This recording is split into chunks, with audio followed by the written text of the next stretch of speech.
ಜನರು ಯಾವ್ಯಾವ ವಿಷಯದಲ್ಲಿ ಗಿನ್ನಿಸ್ ರೆಕಾರ್ಡ್ ಮಾಡ್ತಾರೆ ಎನ್ನುವುದೇ ಅಚ್ಚರಿ. ಉಗುರು ಬೆಳೆದ ಬಳಿಕ ಕತ್ತರಿಸುವುದು ಮತ್ತೆ ಅದು ಬೆಳೆಯುವುದು ಸಾಮಾನ್ಯ.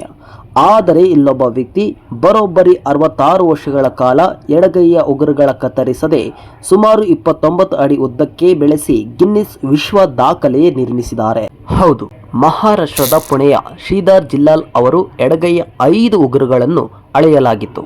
ಹೆಬ್ಬೆರಳಿನ ಉಗುರು 197.8 ಸೆಂಟಿಮೀಟರ್, ಮಧ್ಯದ ಬೆರಳಿನ ಉಗುರು 186.6 ಸೆಂಟಿಮೀಟರ್, ಉಂಗುರದ ಬೆರಳಿನ ಉಗುರು 181.6 ಸೆಂಟಿಮೀಟರ್, ಕಿರು ಬೆರಳಿನ ಉಗುರು 179.1 ಸೆಂಟಿಮೀಟರ್ ಮತ್ತು ತೋರ್ಬೆರಳಿನ ಉಗುರು 164.5 ಸೆಂಟಿಮೀಟರ್ ಉದ್ದವಿದ್ದು ಇದು ಗಿನ್ನಿಸ್ ರೆಕಾರ್ಡ್ ಸೇರಿದೆ. ಶ್ರೀಧರ್ 1952ರಲ್ಲಿ ತಮ್ಮ 16ನೇ ವಯಸ್ಸಿನಲ್ಲಿ ಉಗುರು ಬೆಳೆಸಲು ಆರಂಭಿಸಿದರು. ಶಾಲೆಯಲ್ಲಿ ಅವರ ಸ್ನೇಹಿತ ಒಬ್ಬ ಶಿಕ್ಷಕರ ಉದ್ದನೆಯ ಉಗುರನ್ನು ಆಕಸ್ಮಿಕವಾಗಿ ಮುರಿದಿದ್ದ. ಆ ಶಿಕ್ಷಕರು ಉದ್ದನೆಯ ಉಗುರುಗಳನ್ನು ಮುರಿಯದಂತೆ ನೋಡಿಕೊಳ್ಳುವುದು ಎಷ್ಟು ಕಷ್ಟ ಅಂತ ನಿನಗೆ ಗೊತ್ತಾ ಅಂತ ಬೈದಿದ್ರು. ಶಿಕ್ಷಕರ ಈ ಮಾತು ಶ್ರೀಧರ್ ಮನಸ್ಸಿನಲ್ಲಿ ಆಳವಾಗಿ ನಾಟಿತ್ತು.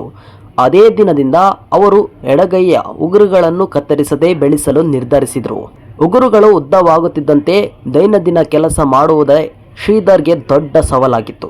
ಅವರು ಫೋಟೋಗ್ರಾಫರ್ ಆದ್ದರಿಂದ ಉದ್ದನೆಯ ಉಗುರುಗಳಿಗೆ ಅನುಕೂಲವಾಗುವಂತೆ ವಿಶೇಷ ಹ್ಯಾಂಡಲ್ ಇರುವವರು ಕ್ಯಾಮ್ರಾ ಬಳಸುತ್ತಿದ್ದರು.